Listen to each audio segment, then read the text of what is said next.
Hello बच्चों, welcome back to NPC. आज हम रे ऑप्टिक्स के नीट के कुछ क्वेश्चंस सॉल्व करेंगे। ओके, ये सभी क्वेश्चंस आप अच्छे से करिएगा, आपको काफ़ी ज़्यादा हेल्पफुल रहेंगे आपकी नीट एग्ज़ाम के लिए। ओके, तो आई होप आप अच्छे से प्रिपरेशन कर रहे हैं नीट की। और भी किसी टॉपिक में, किसी चैप्टर में आपको प्रॉब्लम है तो आप कमेंट बॉक्स में कमेंट करिए, ठीक है। हम लोग डिस्कस करेंगे टॉपिक एंड चैप्टर्स। ओके, चलिए, इस टॉपिक में आई होप आपको सारे कॉन्सेप्ट क्लियर है, रे ऑप्टिक्स के सारे कॉन्सेप्ट क्लियर हैं, तो उसी पर बेस्ड हम कुछ क्वेश्चन कर रहे हैं। और अगर नहीं है, कोई टॉपिक में डाउट है, तो आप कमेंट बॉक्स में कमेंट करिए, ठीक है। We will discuss later. Now we will start from the first question. Ray optics is valid when characteristic dimensions are. देखिए, दो टाइप के ऑप्टिक्स फिनोमिना होते हैं, एक तो रे ऑप्टिक्स होता है और एक वेव ऑप्टिक्स होता है। लाइट जो है वो टू टाइप से बिहेव करती है, एज अ रे एंड एज अ वेव। अगर हम लाइट को रे कंसिडर करें कि लाइट जो है वो रे की तरह बिहेव करेगी, तब हम उस कंडीशन में जो लाइट की वेवलेंथ है वो पार्टिकल के डायमेंशन से काफ़ी ज़्यादा स्मॉल हो, तो ही हम वेव को रे कंसिडर कर सकते हैं, ठीक है। मतलब मच ये जो डायमेंशंस है रे ऑप्टिक्स में, जो लाइट के या रे के जो डायमेंशंस हैं, ठीक है, वो much larger than the wavelength. Wavelength के कंपेरिजन में डायमेंशंस जो हैं वो बहुत ज़्यादा, यानी कि वेवलेंथ अगर बहुत कम है, ओके, वेवलेंथ को किस तरह से, इस तरह से आप वेवलेंथ को बनाते हैं ना, तो जो वेवलेंथ है वो बहुत कम है, बहुत कम होगी तभी तो ये straight line as a straight line behave करेगा, ठीक है। तो रे ऑप्टिक्स में जो सेकेंड ऑप्शन है B will be correct. Now second question, a tall man of height, एक आदमी है जिसकी हाइट कितनी है 6 feet, want to see his full image, उसकी फुल इमेज देखना चाहता है, then require minimum length of the mirror. Okay, आप ये याद रखना कि जब भी मिरर का इस तरह का केस है, आपको आपकी हाइट दी हुई है और कितनी हाइट का मिरर लेके हमारी फुल इमेज बने। ओके, तो हमारी हाइट से जस्ट अगर हाफ हाइट का आप मिरर लेंगे तो आपका जो इमेज है वो फुल बनेगा, ठीक है। तो 6 का हाफ कितना हो जाएगा, 3 फीट का अगर मिरर है तो आपकी जो हाइट है वो पूरी कंप्लीट उसमें दिखेगी। चलिए, third question, beam of light from a source. देखो, एक थर्ड जो क्वेश्चन है उसमें ये कहा गया, beam of light from a source L source से लाइट आ रही है, ठीक है, is incident normally on the plane mirror. Suppose देखो, आप यहाँ पे इस तरह से डायग्राम बना लो कि ये आपका प्लेन मिरर है और यहाँ से सोर्स एल है, यहाँ से लाइट आ रही है, ये इस मिरर पे इंसिडेंट हुई। Okay, fixed at a certain distance, कितने distance, x from the source. Okay, the beam is reflect back as a spot on a scale placed just above the source, source के just above ये reflect back हुई और source के just above हुई, ठीक है। When the mirror is rotated, अब mirror को हमने रोटेट कर दिया, small angle theta, the spot of light is found to be move through the distance y, ये जो डिस्टेंस है ये वाई हुआ, ठीक है। अब मिरर को हमने थीटा एंगल क्या किया, रोटेट किया, ये थीटा एंगल हमने मिरर को रोटेट किया, ठीक है। तो यहाँ से जब इंसिडेंट रे नॉर्मली जाएगी तो वो तो नॉर्मल के अलोंग वापस आ जाएगी, ठीक है। तो ये वाली रे तो इस तरह से वापस आ जाएगी, लेकिन जब आप रोटेट करोगे मिरर को, ठीक है, तो इसके लिए ये जो थीटा एंगल पे हमने रोटेट किया, इसके लिए जो नॉर्मल होगा वो ये होगा, ठीक है। नॉर्मल क्या होगा, कौन सा, ये होगा। अब ये और ये है एंगल ऑफ इंसिडेंस, और इससे जो रिफ्लेक्ट बैक होके लाइट जाएगी वो हो जाएगा आपका एंगल ऑफ रिफ्लेक्शन, ठीक है, एंगल ऑफ रिफ्लेक्शन। ये वाला जो डिस्टेंस आपको दिया हुआ है ये वाई है, ये एंगल ऑफ इंसिडेंस और ये रिफ्लेक्टेड, तो ये जो एंगल है ये थीटा के बराबर ही होगा, ये थीटा होगा और ये थीटा, दोनों थीटा हो गए, तो जो टोटल एंगल हो गया वो आपका 2 थीटा हो गया। ओके, अब यहाँ पे डेफिनेशन लिखो, angle is equals to arc upon radius, या फिर आप tan थीटा निकाल लो, tan 2 थीटा, ये वाला जो एंगल है थीटा प्लस थीटा 2 थीटा, तो tan 2 theta is equals to perpendicular upon base, so y upon x। अगर tan थीटा, जो थीटा की वैल्यू अगर वेरी स्मॉल है तो आप tan थीटा को 2 थीटा लिख सकते हैं, tan 2 थीटा को 2 थीटा लिख सकते हैं, तो 2 theta y upon x, so only theta is equals to y by 2x। Okay, so this is your answer, y by 2x, so first A is your answer. Okay, now next fourth question, an object is placed on a principal axis of a concave mirror. Okay, इस question में देखो, एक object है और जो mirror है वो आपका कॉन्केव मिरर है, कॉन्केव मिरर इस तरह से बनते हैं, ठीक है। आपको दिया हुआ है ऑब्जेक्ट डिस्टेंस मीन्स यू, और हमेशा ऑब्जेक्ट डिस्टेंस को आपको नेगेटिव लेना है। सो -1.5f। ओके, 1.5f इसका मतलब क्या हुआ है, पॉइंट अगर आप हटाओगे, ये पॉइंट को आपने हटाया तो यहाँ पर एक ज़ीरो हो जाएगा, ठीक है, ये f, तो -3/2f। u की वैल्यू कितनी है, -3/2f। Okay, f is the focal length. Image कहाँ पे बनेगी ये आपको फाइंड करना है। ओके, चलिए फॉर्मूला क्या है मिरर का, mirror formula 1/v + 1/u is equals to 1/f। तो f एज इट इज़ रहने दीजिए, ठीक है। 1/v आपको फाइंड करना है। Okay, 1/v is equals to 1/f minus 1/u। So 1/f focal length as it is. Okay, अब फोकल लेंथ जो है वो हमने f लिया है। नाउ माइनस 1/u, 1/u यहाँ से देखो, ये जो 1/u है ये हो जाएगा, ये ओनली u है, ठीक है, तो 1/u हो जाएगा, माइनस तो रहेगा ही, और ये 2/3f हो जाएगा, ठीक है। माइनस माइनस प्लस होगा यहाँ पे, और ये हो जाएगा 2/3f। ओके, ध्यान से देखना है, जो फोकल लेंथ है, फोकल लेंथ भी इसी साइड होती है कॉन्केव के, तो ये नेगेटिव में आ जाएगा आपका। ओके, 3f ये आपका क्या हो जाएगा, LCM, 3f is the LCM. So -3 and +2, so -1/3f, या फिर v is equals to -3f। तो आंसर क्या आ जाएगा आपका, -3f। कौन सा आंसर है, बी। ओके, इसमें आप ध्यान रखना कि जो फोकल लेंथ और जो ऑब्जेक्ट डिस्टेंस वो हमें नेगेटिव लेना है, क्योंकि कॉनकेव के लिए फोकल लेंथ भी इसी साइड होगी। Okay, against the incident ray. Clear. Next question, 5th question, a rod of length 10 centimetre lies along principal axis of concave mirror. Okay, आपको क्या दिया हुआ है, एक कॉनकेव मिरर दिया हुआ है। ओके, उस कॉनकेव मिरर का जो फोकल लेंथ है f वो है आपका 10 सेंटीमीटर। ओके, 20 सेंटीमीटर पे principal axis focal length 10 centimetre in such way that end closer to the pole is 20 centimetre away from the mirror.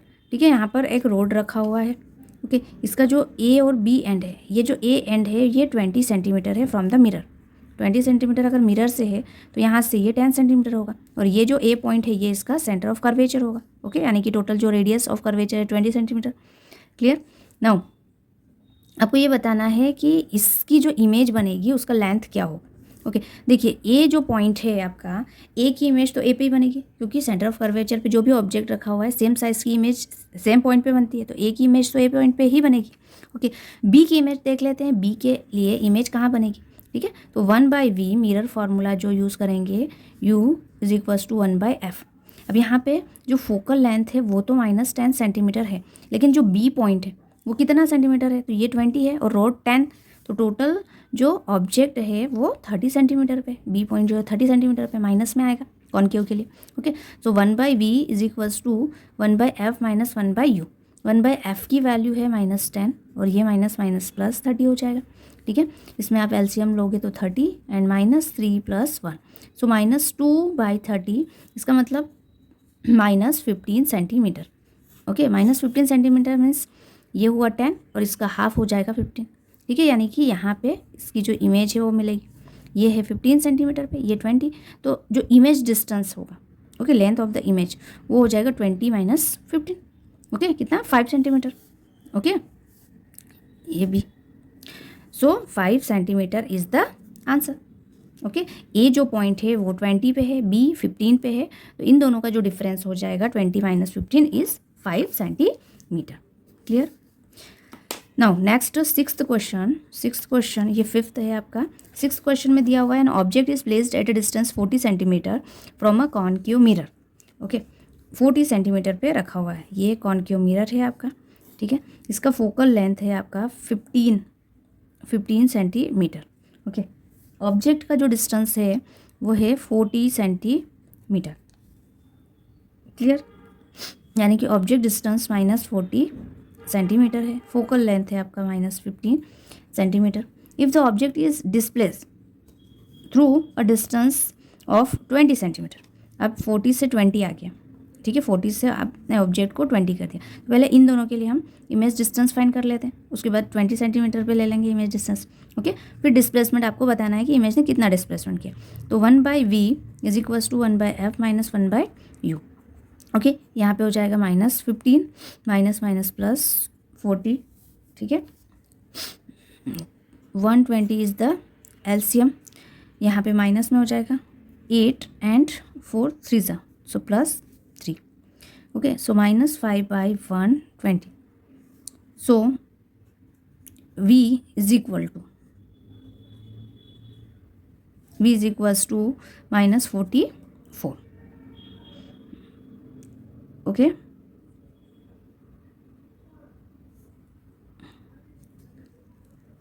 Sorry -24. Clear. अब क्या किया हमने, जो ऑब्जेक्ट था उसको हम और पास में ले गए, ठीक है, थ्रू अ डिस्टेंस 20 सेंटीमीटर. तो ऑब्जेक्ट डिस्टेंस अब हो जाएगा -20 सेंटीमीटर. ओके, फोकल लेंथ तो वही है -15 सेंटीमीटर. अब हम अगेन इमेज डिस्टेंस निकाल लेते हैं. 1/f मतलब -15 एंड दिस इज -+20. ओके, यहाँ पर एलसीएम आ जाएगा आपका 60. ठीक है, -4 and +3. So -60 is the image distance. जब आप आगे लेकर आए 20 सेंटीमीटर तो जो इमेज डिस्टेंस है वो -60. ओके, और 40 सेंटीमीटर पे था -24. तो जो डिस्प्लेसमेंट हुआ फाइनल माइनस इनिशियल मतलब 60 - 24. 60 - 24 इसका मतलब 36 सेंटीमीटर. कहाँ पर? टूवर्ड्स द मिरर, मिरर की तरफ. Okay, so B is the answer. Now next question, seventh question में आप सभी को ये चीज़ पता है कि अगर रियल इमेज है तो रियल इमेज के लिए हम माइनस यूज़ करते हैं मैग्नीफिकेशन में, -m. ओके, वर्चुअल इमेज है तो आप क्या यूज़ करते हैं? +m. अब ये माइनस है, इसका मतलब इमेज कैसी है? रियल. 2 है, इसका मतलब मैग्नीफिकेशन, मैग्नीफाई इमेज है, इमेज जो है वो बड़ी है. ओके, अब कॉन्वेक्स मिरर के थ्रू जो इमेज है वो हमेशा छोटी बनती है ऑब्जेक्ट से. ठीक है, कॉनकेव में बड़ी भी हो सकती है और छोटी भी हो सकती है. ठीक है, तो concave mirror is the answer. तो जो ए है उसका सेकंड आंसर भी है और थर्ड भी है. ओके, यहाँ पर देखिए ए का सेकंड और थर्ड मतलब ये हो जाएगा फर्स्ट ही आंसर हो जाएगा. बी जो है वो -1/2 माइनस है, इसका मतलब रियल इमेज, तो थर्ड वाला तो केस हो. और -1/2 मतलब इमेज जो है वो ऑब्जेक्ट से छोटा है, तो ये कॉन्वेक्स में हमेशा होगा. ओके, सॉरी कॉनकेव में होगा. ओके, नाउ प्लस है तो वर्चुअल होगा, virtual fourth one is right. Okay, +2 है मैग्नीफाइंग इमेज, तो कॉनकेव से मैग्नीफाइंग इमेज मिलती है.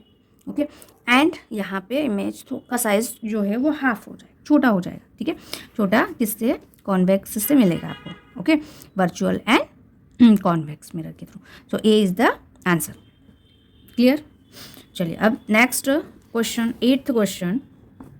Question number 8. A beam of light composed of red and green ray is the incident obliquely at a point on the face of rectangular glass slab. Okay, देखो suppose आपके पास ये rectangular glass slab है. Okay, यहाँ से raise जो है वो incident हुई इस तरह से. टोटल जो भी वाइट लाइट है, अब यहाँ से रिफ्रैक्शन होगा. ओके, अब रिफ्रैक्शन जो होगा तो रेड कलर का जो रिफ्रैक्शन होता है वो कम होता है थोड़ा. ठीक है, तो ये आपका रेड कलर का हो जाएगा. ठीक है, रेड के बाद में ब्लू कलर दिया हुआ है आपको, रेड और ग्रीन कलर का ज़्यादा होता है, तो यहाँ पर ग्रीन विप की ओर से. ओके, अब आपको बताना है when coming out on the opposite parallel face. अब क्या है, ये जो हैं वो इस तरह से बाहर निकलेंगी और दोनों पैरेलल होंगे. ओके, दोनों क्या होंगे? पैरेलल. आपको बताना है red and green rays emerge from, ये दोनों इमर्ज हो रही है ना बाहर, तो ये दोनों पैरेलल हो रही है. ठीक है, तो 2 पॉइंट प्रोपिगेटिंग इन 2 डिफरेंट नॉन पैरेलल, नहीं 2 पॉइंट्स हैं, अलग अलग पॉइंट्स हैं और पैरेलल है. 2 डिफरेंट पॉइंट पे पैरेलल है ना. ओके, एंटी पैरेलल या नॉन पैरेलल नहीं है, तो सेकेंड आंसर होगा 2 पॉइंट्स प्रोपिगेटिंग इन 2 different parallel direction, 2 different direction में जा रहे हैं. ओके, थर्ड वन तो हो नहीं सकता, 1 पॉइंट तो हो नहीं सकता, 2 अलग अलग पॉइंट है आपके पास. Okay, so C and D तो हो नहीं सकता आपके पास ऑप्शन. अब नेक्स्ट क्वेश्चन, 9th क्वेश्चन. इसमें दिया हुआ है the refractive index of water का रिफ्रैक्टिव इंडेक्स आपको दिया हुआ है. ओके, 1.33. आपको बताना है speed of light in water. ये फॉर्मूला आपको पता है, mu is equals to c/v होता है. ओके, तो यहाँ से v is equals to c/μ रखेंगे. c की वैल्यू 3 × 10⁸. ओके, c की जो वैल्यू है वो आपका 3 × 10⁸ मीटर/सेकेंड. ओके, म्यू की वैल्यू 1.33 रखेंगे. तो जब आप कैलकुलेशन करेंगे तो बी आपका आंसर होगा. Clear. Now next 10th 10th question में दिया हुआ है beam of monochromatic light is refracted from vacuum into a medium of refractive index 1.5। कितना रिफ्रैक्टिव इंडेक्स है? 1.5। ओके, म्यू की वैल्यू जो दी हुई है आपको 1.5 दी हुई है। ओके, वेवलेंथ आपको फाइंड करनी है, जो रिफ्रैक्टेड रे की जो वेवलेंथ है लाइट की वो आपको फाइंड करनी है। तो जो वेवलेंथ होगी रिफ्रैक्टेड, देखिए रिफ्रैक्शन के बाद में जो वेवलेंथ आएगी वो म्यू टाइम्स लेस होगी। म्यू टाइम्स क्या होगी? लेस होगी। वेवलेंथ हमेशा म्यू टाइम्स लेस होती है, वेलोसिटी भी म्यू टाइम्स लेस होती है। ओके, बट फ्रीक्वेंसी सेम होती है, तो ये स्मॉलर हो जाएगा। ठीक है, म्यू टाइम्स लेस मतलब small, so D is the option. Now 11th question में आपको यही जो कॉन्सेप्ट यूज़ करना है, इसमें वैल्यू दी हुई है, वेवलेंथ लैम्डा की वैल्यू दी हुई है और आपको वेवलेंथ फाइंड करनी है लाइट की ग्लास में। ठीक है, तो ये आपका एयर में दिया हुआ है लैम्डा। ठीक है, एयर में जो लैम्डा की वैल्यू दी हुई है वो 5460 एंगस्ट्रॉम मतलब -10। ठीक है, म्यू दिया हुआ है 1.5। आपको फाइंड करना है कि ग्लास के अंदर वेवलेंथ कितनी होगी। ओके, तो डिवाइड बाय 1.5 म्यू कर देना, तो आपका जो आंसर आएगा वो 3640 एंगस्ट्रॉम। ओके, 10 पावर -10 का मतलब angstrom, so A is the answer. 12th question, if I mu j represent refractive index when light rays goes from medium I to medium j।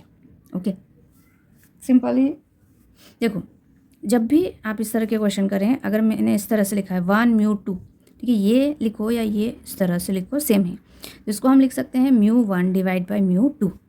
Okay, इसे हम इस तरह से रिप्रेजेंट कर सकते हैं।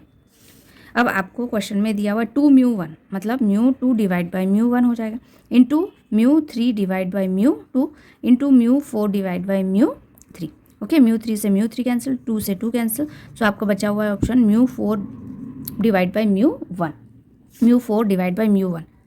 क्लियर? इसको क्या लिख सकते हो आप? क्या लिख सकते हो? 4 mu 1। Okay, C is the answer, mu 4 by mu 1, तो सी आपका आंसर हो जाएगा।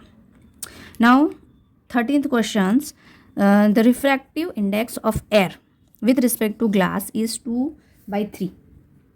2/3 means question number 13, refractive index of air with respect to glass। इसका मतलब क्या है? refractive index of air okay with respect to glass, ये आपको दिया हुआ है, means mu A divide by mu G with respect to glass is equals to 2/3। Refractive index of diamond with respect to air, ये आपको दिया हुआ है 12/5। आपको दिया फाइंड करना है refractive index of glass with respect to diamond, ये फाइंड करना। Okay, so refractive index of glass, okay, refractive index of glass. अब इसमें हम क्या करेंगे, दोनों में डिवाइड बाय म्यू ए कर देंगे, एयर, इसमें भी डी बाय म्यू ए, क्योंकि ये दिया हुआ है। ठीक है, mu G by mu A, ये हो जाएगा आपका 2/3 और ये हो जाएगा डी बाई ए जो है वो 12/5। ओके, तो आप इसे कैलकुलेट करेंगे 2/3 और 5/12। ओके, 2 से कैंसिल हो जाएगा, सो आंसर क्या आ जाएगा 5/18। सी आपका आंसर आ जाएगा।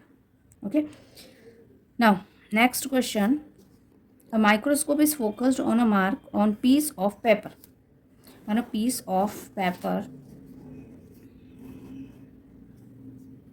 and then slab of glass thickness 3 centimeter and refractive index is 1.5 is placed over the mark. How should the microscope be moved to get the mark in focus again? Okay, 14th question, एक microscope है, ठीक है, उससे हमने focus किया है एक mark को, और ये माइक्रोस्कोप पे जब हम थिकनेस 3 सेंटीमीटर, ये 3 सेंटीमीटर थिकनेस का जब स्लेब रखते हैं, ठीक है, और इसका जो रिफ्रैक्टिव इंडेक्स है म्यू वो 1.5 है, तब जो पॉइंट है उसका प्लेस चेंज हो जाएगा। ठीक है, how should the microscope be moved, microscope को किस तरह से कितना मूव किया हमने कि वो जो मार्क है उसको आप ठीक से देख सको। पहले तो क्या किया, माइक्रोस्कोप लगाया, ठीक है, उससे नीचे ही एक स्क्रीन पर हमने मार्क कर दिया, अब हमने उस मार्क के ऊपर ग्लास से स्लेब रखा, अब ये मार्क की पोजीशन थोड़ी सी अपवर्ड हो जाएगी, तो वो कितना अपवर्ड होगी वो हमें फाइंड करना है। क्या फाइंड करना है आपको? वो चीज़ को फाइंड करना है, ठीक है। तो जो डिस्टेंस है इसका एक सिंपल सा फॉर्मूला है 14 क्वेश्चन का, वो आप याद रखें। डी जो डिस्प्लेसमेंट है वो होगा T into 1 minus 1 by mu G. Okay, glass का रिफ्रैक्टिव इंडेक्स थिकनेस है आपका 3 सेंटीमीटर, सो 3 हो जाएगा। ये 1 माइनस म्यू जी इज़ 1.5, ये पॉइंट हटाया तो एक 0, ठीक है। 5 2 सा 10 और ये 3 माइनस 2 1। ओके, सो डी जो है वो हो जाएगा 3 इंटू 3 माइनस 2 1, 1/3, 3 से 3 कैंसिल, सो डी हो जाएगा 1 सेंटीमीटर। इसका मतलब 1 सेंटीमीटर तो ऊपर हो जाएगा, upward, 1 centimetre upward. B is the answer. Next question देखो, 15 एंड 16 ये दोनों क्वेश्चन सेम है, ठीक है, सेम कॉन्सेप्ट लगेगा। तो हम 16 क्वेश्चन करते हैं, 15 आप लोग करिए। देखिए 16 क्वेश्चन में दिया हुआ है an air bubble in a glass slab. 16th question है, ये ग्लास स्लेब है, ओके, और यहाँ पर एक एयर बबल है। मान लो कि ये air bubble slab with refractive index. ये जो एयर बबल है ग्लास स्लेब के अंदर है और ग्लास स्लेब का जो रिफ्रैक्टिव इंडेक्स है वो 1.5, ओके, इस 5 centimetre deep when viewed from one surface. मतलब एक सरफेस से देखा तो ये जो बबल है ये 5 सेंटीमीटर दिखेगा आपको, ओके। मतलब जो इमेज है deep when the refractive index viewed from the opposite, thickness आपको फाइंड करनी है, ठीक है। यहाँ से अगर मैंने इस एंड से देखा इसकी इमेज 1 मान लो, ठीक है, ये इमेज आप 2 मान लो, तो इधर से देखा, इस पॉइंट से देखा, एंड से देखा तो ये जो है वो 5 सेंटीमीटर दिखा। इस एंड से देखा तो ये 3 सेंटीमीटर, ये वाला एंड थोड़ा पास में 3 सेंटीमीटर, यानी कि जो एपरेंट हाइट है या एपरेंट डेप्थ है वो इधर 5 सेंटीमीटर है और यहाँ पर 3 सेंटीमीटर, ठीक है। अगर आप, ये आपका ऑब्जेक्ट है, मतलब आपका बबल है ये, तो ऑब्जेक्ट से यहाँ तक की जो डिस्टेंस है that is the real, okay. इस एंड से हम देखेंगे तो इसका रियल डेप्थ होगा, ओके। तो ये आप मान लो R1, ओके। इस एंड से देखेंगे तो ये वाला रियल डेप्थ मीन्स R2। तो अगर आप R1 प्लस R2 फाइंड कर लें, R1 प्लस R2 फाइंड कर लें तो वही थिकनेस हो जाएगा। R1 प्लस R2 की वैल्यू को आपको फाइंड करना है, ओके। अब कैसे फाइंड करें? तो आपने एक और फॉर्मूला रिफ्रैक्टिव इंडेक्स का पढ़ा है, mu is equals to real depth upon apparent depth, okay. तो अगर मैं फर्स्ट के लिए रियल डेप्थ देखूँ तो mu is equals to R1 और एपरेंट डेप्थ कितना है इसके लिए 5 सेंटीमीटर। तो यहाँ से R1 is equals to 5 into mu की वैल्यू है 1.5, तो R1 हो जाएगा 7.5 सेंटीमीटर, ठीक है। सेम सिमिलरली हम सेकंड के लिए करते हैं, तो mu is equals to R2 divide by 3, okay. So R2 is equals to 3 into 1.5, so R2 is equals to 4.5। R2 की वैल्यू क्या है? ये 4.5। अब जो थिकनेस है वो हमें फाइंड करनी है, थिकनेस इसकी स्लेब की फाइंड करनी है। तो थिकनेस के लिए हम R1 और R2 दोनों को ऐड करेंगे। R1 की वैल्यू क्या है? R1 की वैल्यू है 7.5, 7.5 plus 4.5, okay. So 12 centimetre is the answer. क्या है आपका? 12 सेंटीमीटर। इसी तरह से आपको 15th क्वेश्चन करना है, clear. Next question 17th question, in total internal reflection when the angle of incidence, ये सबको पता है, ठीक है। टोटल इंटरनल रिफ्लेक्शन के लिए एंगल ऑफ रिफ्लेक्शन कितना होना चाहिए? 90 degree, okay. Now next 18th question, if the critical angle for the total internal reflection from the medium, critical angle की वैल्यू आपको गिवन है, this is 18th question, and critical angle means IC is equals to है 45 degree, okay. Velocity of light in the medium, ये आपको find करना है, okay. Velocity आपको find करनी है, क्लियर। नो देखो, म्यू इज इक्वल्स टू होता है 1/sin IC, okay, critical angle के लिए। तो 1/sin ये हो जाएगा 45 और 45 डिग्री होता है 1/√2, ठीक है। तो म्यू की वैल्यू जो होगी वो √2 आई है। म्यू की वैल्यू कितनी आई है? √2। अब आपको वेलोसिटी फाइंड करनी है, ठीक है। तो वेलोसिटी इज इक्वल्स टू होता है C/म्यू, वेलोसिटी इज इक्वल्स टू C/म्यू। C की वैल्यू है 3 × 10⁸ और म्यू की वैल्यू है √2, सो 3/√2 × 10⁸, ओके। C आंसर है आपका। Now next 19th question and 20 question, ये भी दोनों सेम कॉन्सेप्ट पे हैं, ओके। तो हम ये 20 क्वेश्चन कर लेते हैं। 20 क्वेश्चन में कहा गया है ray of light travelling in a transparent medium of refractive index mu. एक लाइट है, ट्रैवलिंग लाइट, ठीक है, वो ट्रांसपेरेंट मीडियम में क्या करती है, फॉल करती है, और जिसका रिफ्रैक्टिव इंडेक्स क्या है, mu, falls on a surface separating the medium from air at an angle of incidence is 45 degree. Angle of incidence कितना है, 28 क्वेश्चन, एंगल ऑफ इंसिडेंस ये जो है वो 45 डिग्री, ठीक है, ये रिफ्लेक्शन हो जाएगा यहाँ पे। नाउ वो बताना for which of the following value of mu the रे कैन अंडरगो टोटल, कौन सी वैल्यू म्यू के लिए टोटल इंटरनल रिफ्लेक्शन होगा, ठीक है। तो चलिए देखो, म्यू जो है यहाँ पे अगर हम साइन स्नेल्स लॉ लगाएं तो sine I by sine R is equals to होता है म्यू, ओके। आपको और टोटल इंटरनल रिफ्लेक्शन की ये कंडीशन है कि जो इंसिडेंस एंगल होता है वो ज़्यादा होना चाहिए क्रिटिकल एंगल से ज़्यादा होना चाहिए, ठीक है। इन दोनों में अगर आप साइन लगाएंगे तो sine i is greater than sine I c, sine i is greater than sine I c. अब एंगल ऑफ इंसिडेंस जो है वो 45 डिग्री है, ओके, तो ये हो जाएगा साइन 45 डिग्री, और साइन आई सी को हम लिख सकते हैं 1/μ, ओके, ये कंडीशन है। साइन 45 डिग्री की वैल्यू होती है 1/√2, okay. So mu cross multiply करेंगे तो mu is greater then √2, mu is greater then √2, इसका मतलब क्या है, म्यू की वैल्यू √2 से ज़्यादा होनी चाहिए। √2 की वैल्यू होती है 1.414। अब यहाँ पे देखो म्यू की वैल्यू 1.33 नहीं 1.40, ये भी इससे छोटा है, ओके, ग्रेटर होना चाहिए, तो ये ग्रेटर है, सी जो है वो ग्रेटर वैल्यू है, okay. So C is the correct option, clear.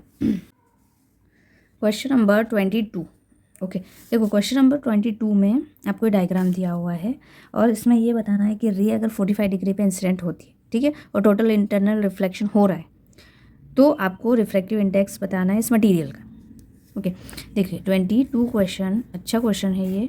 आपको इंसिडेंस एंगल है 45 डिग्री, ठीक है, यहाँ से रिफ्रैक्शन हो रहा है and then total internal reflection हो, ओके।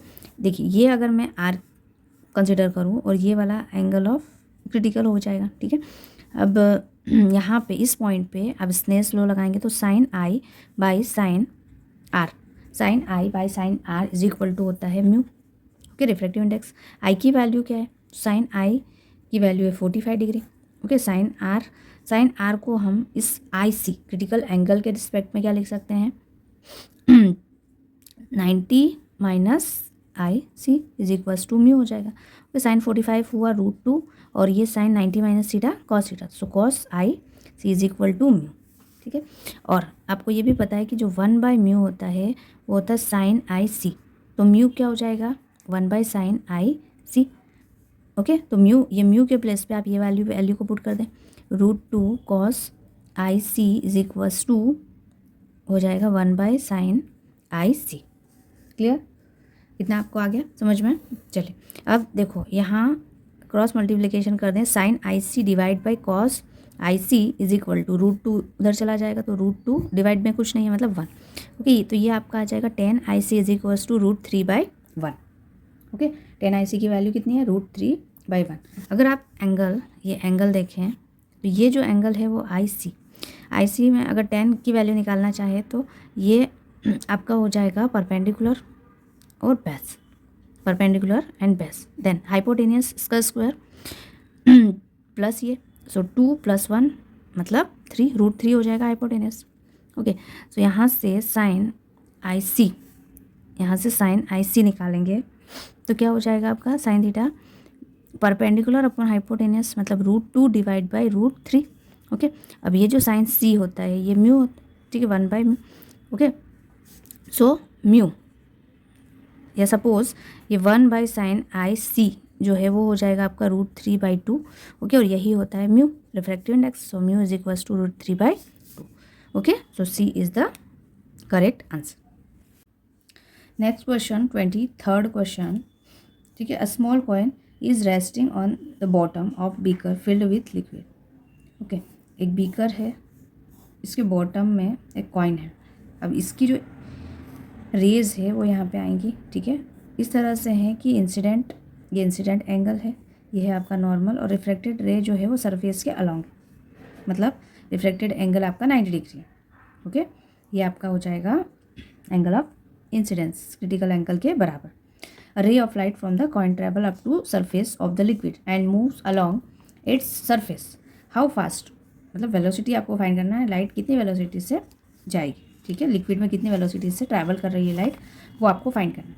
ओके, देखिए क्रिटिकल एंगल मतलब टोटल इंटरनल रिफ्लेक्शन के केस में साइन आई सी जो होगा वो होता है 1/μ। ओके, ये साइन आई सी की वैल्यू हमें फाइंड करनी है। जो वेलोसिटी है, वेलोसिटी का फॉर्मूला होता है c/μ। तो अगर आप म्यू की वैल्यू फाइंड कर लेंगे तो v की वैल्यू इजीली फाइंड आउट हो सकती है। ओके, साइन आई सी, अगर ये एंगल आई है, ये वैल्यू है आपकी 3, ये 4, तो पाइथागोरस थ्योरम से यहाँ पर 5 सेंटीमीटर हो जाएगा। ठीक है, ये एंगल और ये वाला एंगल सेम हो जाएगा। ठीक है, तो यहाँ से साइन आई सी परपेंडिकुलर अपॉन हाइपोटेन्यूज मतलब 3/5 हो जाएगा। 3/5 म्यू की 1/μ की वैल्यू, तो म्यू इज इक्वल्स हो जाएगा 5/3। ओके, यहाँ पर म्यू की वैल्यू पुट कर दीजिए, सी की वैल्यू है 3 × 10⁸ और म्यू की वैल्यू है 5/3। ओके, 3 ऊपर चला जाएगा, सो v इज इक्वल्स टू 3 3 ज़ा 9, 9/5 × 10⁸ मीटर पर सेकेंड। ओके, तो जो आपका आंसर है वो आ जाएगा आपका 1.8, डी आंसर होगा अप्रोक्स। ठीक है, now 24th question, optical fibres are based. Optical fibres किस पर बेस्ड है? Total internal reflection. Okay, which of the following is not due to the internal total internal reflection. Total internal reflection के through कौन सी जो application है वो नहीं हो सकती? देखो, इसमें डायमंड इसका एग्जाम्पल है, एप्लीकेशन है टोटल इंटरनल रिफ्लेक्शन की। मिराज भी एप्लीकेशन है, ऑप्टिकल फाइबर, ये 3 एप्लीकेशंस हैं टोटल इंटरनल रिफ्लेक्शन की। जो बचा हुआ ये पॉइंट है बी, ये होगा आपका आंसर। इसका मतलब है difference between the apparent and real depth. Real depth और एपरेंट डेप्थ के बीच का जो डिस्टेंस है वो तो नहीं है टोटल इंटरनल रिफ्लेक्शन में। Okay, so B will be correct. Now 26th question, a convex lens is dipped. एक कॉन्वेक्स लेंस लिया हमने, उसको डिप किया कहाँ पर? लिक्विड में। Okay, in a liquid whose refractive index is equal to refractive index of the lens. जिस liquid में हमने डीप किया उस लिक्विड का जो रिफ्रैक्टिव इंडेक्स है और लेंस का रिफ्रैक्टिव इंडेक्स है वो सेम है। ओके, तो आपको फोकल लेंथ बतानी है। क्लियर? देखो अगर हम ये कॉन्वेक्स लेंस की बात कर रहे हैं, ओके, तो इसमें आपको एक फॉर्मूला ये याद रखना है, 1/f is equals to mu glass with respect to water या लिक्विड कर रहे हो तो glass divide by liquid L and here 1/r1 - 1/r2। Okay, ये है आपका कॉन्वेक्स लेंस। तो R1 और R2, R1 इसके लिए हो जाएगा, R2 इसके लिए। R1 जो है वो पॉजिटिव हो जाएगा, ओके, और R2 नेगेटिव हो जाएगा। अब यहाँ पे फोकल लेंथ फाइंड करनी है, 1/f फाइंड करना है। तो ग्लास और ये क्या है आपका रिफ्रैक्टिव इंडेक्स मतलब लिक्विड। ओके, रिफ्रैक्टिव इंडेक्स दोनों का सेम है, तो म्यू जी और म्यू एल अगर सेम है तो यहाँ पर म्यू एल के प्लेस पे म्यू जी पुट कर सकते हैं, और ये म्यू एल या म्यू जी जो भी लिखना है आपको। तो ये वैल्यू क्या हो जाएगी? 0। ओके, 0 से आप जो भी वैल्यू को मल्टीप्लाई करोगे तो 0 ही आएगा। तो 1/f इज इक्वल टू 0 है, तो f कितना हो जाएगा आपका? इन्फिनिटी। जो फोकल लेंथ है वो इन्फिनिटी होगा, तो बी आंसर आपका करेक्ट होगा। Now when a by convex lens, by convex lens मतलब ये इस तरह का लेंस जो होता है उसको बाई कॉन्वेक्स लेंस कहते हैं। By convex lens of glass, biconvex lens of glass having refractive index 1.47 is dipped into a liquid. Okay, जो रिफ्रैक्टिव इंडेक्स है ग्लास का वो आपको दिया 1.47 और उसको हमने लिक्विड में डिप किया। It acts as a plane sheet. अब लिक्विड में डिप होने के बाद में ये प्लेन शीट जैसा बिहेव कर रहा है of a glass. This implies that liquid must have the refractive index. Liquid का जो रिफ्रैक्टिव इंडेक्स है वो आपको फाइंड करना है। ठीक है, तो देखो एक लेंस है, इसी तरह का जो एक लेंस है वो 1/f is equals to mu G minus mu liquid और ग्लास है। Okay, glass having refractive index 1.47 और ये आपका लिक्विड है। Okay, 1/r1 - 1/r2। अब देखिए यहाँ पे जो ग्लास का रिफ्रैक्टिव इंडेक्स है 1.47 है, माइनस म्यू एल, ये नहीं पता है आपको लिक्विड का रिफ्रैक्टिव इंडेक्स। ओके, ये है आपका 1/r1 - 1/r2। अब देखो ये लिखा है it acts as a plane sheet. अगर प्लेन शीट है तो उसके लिए जो एफ़ की वैल्यू है वो क्या हो जाएगी, इन्फिनिटी। एफ़ की वैल्यू इन्फिनिटी मतलब ये वैल्यू जो है वो ज़ीरो हो जाएगा। ओके, ये वैल्यू क्या हो जाएगी, ये वाली ज़ीरो, 1/∞ ज़ीरो। ओके, ज़ीरो से ये जो वैल्यूज़ दी हुई है इसका मल्टीप्लाई करेंगे तो ज़ीरो, तो आपका 1.47 minus mu L is equal to zero है। ठीक है, तो लिक्विड का जो रिफ्लेक्टिव इंडेक्स है वो 1.47, मतलब लिक्विड का जो रिफ्लेक्टिव इंडेक्स है वो सेम ही होगा, equal to that of glass. Okay, तो आपका ये ए आंसर करेक्ट होगा। क्लियर। नाउ 28th क्वेश्चन जो है ये 27th question. A plano convex lens is made of refractive index 1.6। Plano convex का मतलब एक जो लेयर है वो प्लेन है और ये वाली जो है वो कॉन्वेक्स। ओके, तो इसके लिए अगर आप R1 और R2 करेंगे तो R1 की वैल्यू तो हो जाएगी आपकी इन्फिनिटी और R2 की वैल्यू हो जाएगी माइनस R ले लेते हैं। ओके, क्योंकि इधर ये वाली लेयर है तो इस साइड रिफ्रैक्टिव जो रेडियस ऑफ कर्वेचर आएगा तो माइनस में आएगा, तो माइनस R हम ले लेते हैं। रिफ्रैक्टिव इंडेक्स आपको दिया हुआ है, म्यू की वैल्यू दी हुई है 1.6। If the radius of curvature of the curved surface is 60 centimetre. Actually R की वैल्यू कितनी दी हुई है, 60 सेंटीमीटर। आपको फोकल लेंथ फाइंड करनी है, F फाइंड करनी है। ओके, फॉर्मूला आपका यही रहेगा 1/f is equal to mu minus, अब ये जो लेंस है ये कहाँ पे रखा हुआ है, एयर में रखा हुआ है। Okay, so mu minus air के लिए refractive index 1। Okay, and then 1/r1 minus 1/r2। Okay, F की वैल्यू हमें फाइंड करनी है। म्यू की वैल्यू आपको दी हुई है 1.6 minus 1 divide by 1। 1/r1 is infinity and this is 1 minus minus plus r2। ठीक है, 1.6 माइनस 1 ये हो जाएगा 0.6। ये 1/∞ 0। ओके, एंड 1/r2 की वैल्यू है 60, तो यहाँ पे 60 कर दो। ठीक है, पॉइंट हटाया तो यहाँ 0 लगा, 6 से 100, तो एफ़ की वैल्यू आ गई आपकी 100 सेंटीमीटर। क्लियर, सो बी आंसर होगा। क्लियर।